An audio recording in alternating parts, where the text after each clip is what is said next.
If you've booked a cruise on P&O Iona, or you're thinking about it, there are a few mistakes that can make the ship feel far more stressful than it needs to. I've cruised on Iona twice myself, and in this video I'm going to walk you through 10 mistakes to avoid, so you can save time, avoid frustration, and enjoy the ship properly from day one. The first mistake is getting embarkation day wrong. P&O Cruises allocate your embarkation time for you.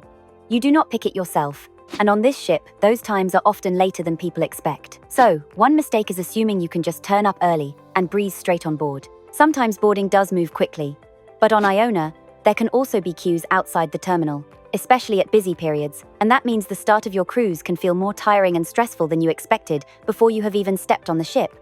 The other mistake is packing as though your suitcase will arrive straight away. It might not, so always keep the important things in your hand luggage. Swimwear is a big one, because if you want to use the pool or hot tubs early, you will not want to be waiting around for your case.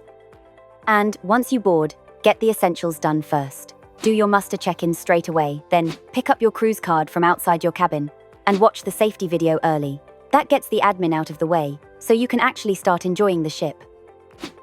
The second mistake is trying to do everything on the first day. Iona is a very big ship, and on embarkation day it can feel busy very quickly. Everyone is boarding, everyone is exploring, everyone is trying to work out where things are. A lot of first-timers make the mistake of thinking they need to get everything mastered straight away. The restaurants, the theatre, the pools, the skydome, the app, the cabin, the sail away, the daily program. It is too much. The better approach is to keep day one simple. Walk a few key decks, find the venues you are most likely to use, and let the ship start to make sense gradually. Iona is one of those ships that feels much easier by day 2 or 3 than it does in the first couple of hours. So do not judge the whole ship by the first afternoon. That is a mistake in itself.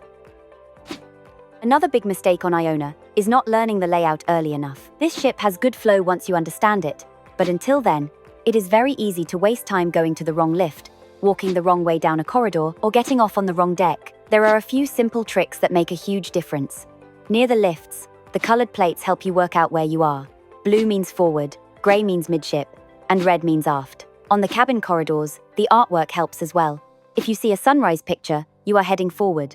If you see a sunset, you are heading aft. Those little details sound minor, but on a ship the size of Iona, they save you a lot of time. And one more thing, do not automatically use the lifts for everything. On Iona, the lifts can be one of the most frustrating parts of the ship at busy times. If you are only going a couple of decks, the stairs are often much quicker.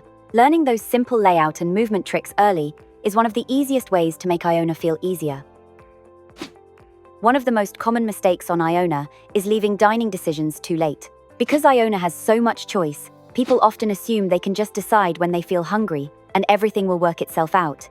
Sometimes it does, but not always, especially at the most popular times. The main dining rooms work on anytime dining, so if you want to eat there at a peak time, you need to think a little ahead. The virtual queue usually opens at 6 in the evening, and if you join late but still want a popular dining time, you can easily end up waiting longer than you expected. Olive Grove is another one that catches people out. It is included, which makes it popular, and on some cruises, it can look fully booked quite quickly once people board. That does not always mean you will never get in, because people do cancel, and availability can change. But the mistake is ignoring it early in the cruise, and then only trying when everyone else has had the same idea. Specialty dining is the same. If there is somewhere you really want, like Sindhu or the Epicurean, book it early. Do not leave the one thing you really care about until halfway through the cruise, and assume there will still be a good slot left. Closely linked to that is another mistake, not understanding how dining on Iona actually works. A lot of first-time passengers assume the dining setup will be more traditional, with fixed times and one assigned restaurant. But Iona does not work like that. All 4 main dining rooms serve the same menu, and the point is flexibility. People sometimes waste time queuing for one dining room when another one is available sooner. Or they assume the buffet is the only quick included option, when actually you have other choices like the Keys or Taste 360 depending on the time of day. Another mistake is relying too much on the My Holiday system. Now to be clear, you do need it on Iona. It matters more on this ship than some people expect, because you use it for dining, shows, your onboard account, and day-to-day planning. But the mistake is treating it as though it is perfect. It is not even a true app, it is a web page, and that can catch people out straight away.